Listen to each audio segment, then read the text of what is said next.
Welcome to the channel, you lot. Today we're diving headfirst into a cuisine that's often misunderstood, but bloody delicious when done right.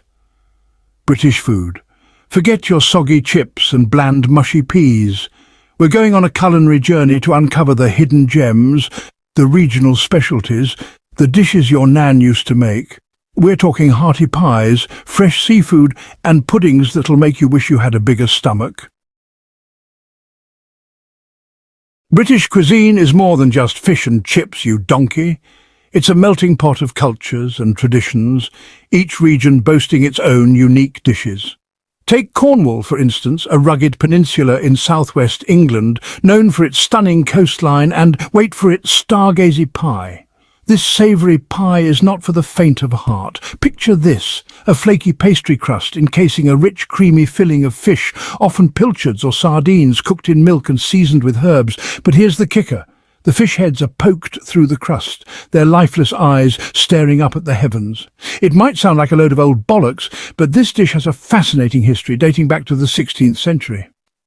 Legend has it that a brave fisherman named Tom Trewartha saved his village from starvation by catching a boatload of fish during a particularly harsh winter. Stargazy Pie is a true testament to the resourcefulness and ingenuity of British cooks. Now let's hop over to Scotland, where they know a thing or two about hearty, soul-warming dishes. And when it comes to Scottish comfort food, Cullen skink reigns supreme. This soup, hailing from the fishing village of Cullen on the northeast coast, is a symphony of simple yet exquisite flavours. Smoked haddock, the star of the show, is gently poached in milk and potatoes, creating a velvety smooth base that's both rich and delicate. Onions add a touch of sweetness, while a knob of butter adds a luxurious sheen. It's the kind of soup that sticks to your ribs and warms you from the inside out. For centuries, fishermen have been warming their bellies with this nourishing dish, its smoky aroma filling the air along the rugged coastline. So if you're ever feeling peckish in Scotland, do yourself a favour and order a bowl of Cullen skink. Next up, we're heading west to Wales, a land of rolling hills, ancient castles and, surprisingly, seaweed. Yes, you heard me right, seaweed. In Wales, they've turned this humble sea vegetable into a local delicacy known as laverbread. Now, before you screw your face up in disgust, laverbread isn't your typical bread. It's more of a savoury puree made from laver, a type of edible seaweed that grows abundantly along the Welsh coast. The laver is harvested, washed, and then boiled for hours until it breaks down into a thick, dark green paste. Traditionally, laverbread is served fried with bacon and cockles, a true taste of the Welsh seaside. Don't let its unusual appearance fool you. Laverbread is packed with nutrients and has a unique umami-rich flavour that's both savoury and slightly salty. Chapter 4. Bedfordshire Clanger, 2 meals in one.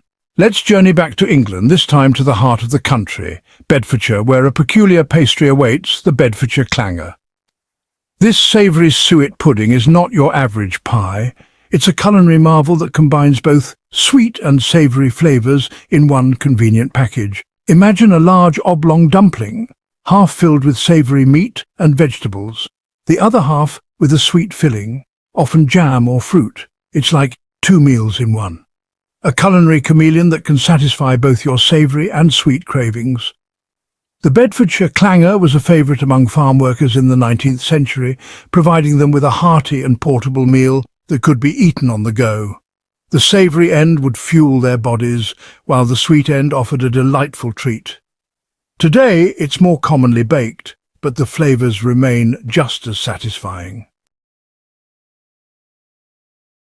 Chapter 5. Jellied eels, an acquired taste. Now brace yourselves, because we're about to delve into a dish that's not for the faint of heart, jellied eels. This traditional East London delicacy is exactly what it sounds like. Chopped eels suspended in a gelatinous broth. I know what you're thinking. Eels? In jelly? You've got to be kidding me. But before you dismiss it as downright disgusting, hear me out. Jellied eels have been a staple of the East End for centuries, a true working-class dish that's as much a part of London's history as Big Ben and Buckingham Palace. The eels are boiled until tender, then allowed to cool in their own stock, which sets into a firm jelly. The result is a wobbly, savoury treat that's both bizarre and strangely addictive. Jellied eels are best enjoyed with a sprinkle of vinegar and a generous helping of white pepper. Chapter 6. Bara Brith Wales Sweet Treat. Let's take a break from all the savoury dishes and indulge in something a little sweeter, Bara Brith. This traditional Welsh tea bread is a delightful combination of dried fruits, spices and tea, resulting in a moist, flavourful loaf that's perfect for a midday snack or afternoon tea.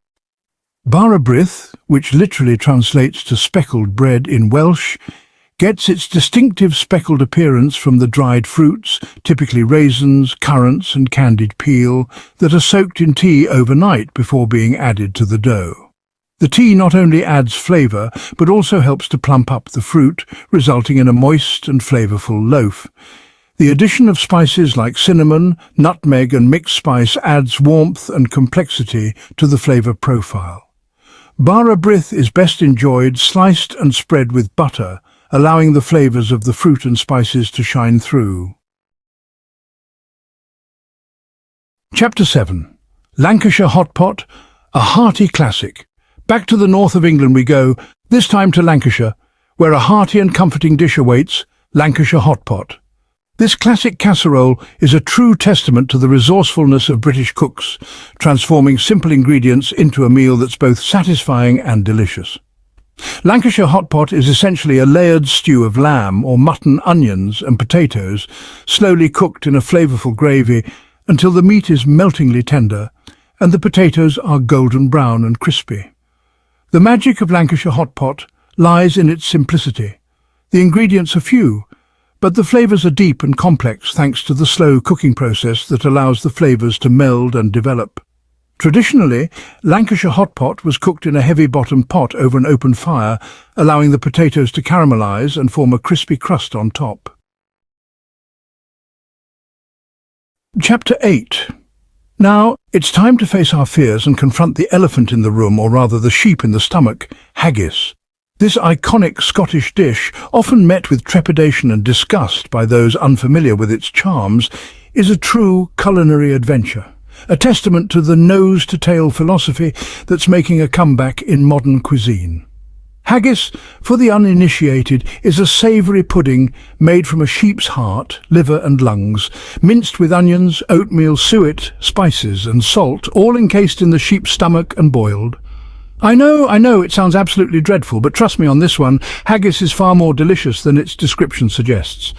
The combination of earthy, savoury flavours, the creamy texture of the oatmeal, and the spicy kick from the spices creates a symphony of flavours that's both surprising and satisfying. Chapter 9. Let's continue our exploration of British cuisine's more adventurous side with another dish that often elicits raised eyebrows: black pudding. This blood sausage, a staple of the full English breakfast, is made from pork blood, suet, oats and spices, all combined to create a rich, savoury and surprisingly Moorish pudding. Black pudding's dark, almost black appearance can be off-putting to some, but don't let that deter you from experiencing its unique flavour. The blood gives it a slightly metallic, iron-rich taste, while the oats provide a pleasant textural contrast and the spices add warmth and depth. Black pudding can be enjoyed in a variety of ways. It's often sliced and fried until crispy, serving as a savoury counterpoint to the richness of a full English breakfast.